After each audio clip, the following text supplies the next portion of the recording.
ফুসফুসে ক্যান্সার হলে তার প্রথম দিকের উপসর্গগুলো কেমন থাকে।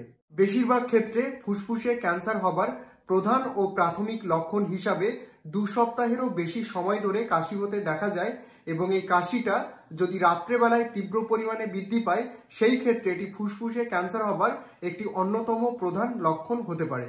কাশির সঙ্গে রক্ত বের হওয়া এটিও ফুসফুসের ক্যান্সার হবার অন্যতম প্রধান লক্ষণ।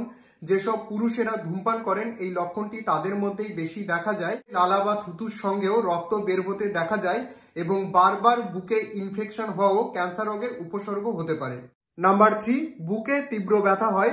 টিউমারটা যদি ফুসফুস ঝিল্লির ভেতরে থাকে সেই ক্ষেত্রে ব্যথাটা একটু কম হয় এবং টিউমারটা যদি ফুসফুস ঝিল্লির বাইরে বেরিয়ে আসে সেই ক্ষেত্রে ব্যথাটা কিন্তু তীব্র হয় এবং অনেক সময় বুকে জল জমে, সেটাকে প্লুরাল ইফিউশন বলা হয় এবং এই ক্ষেত্রে পেশেন্টের তীব্র শ্বাসকষ্ট হতে পারে।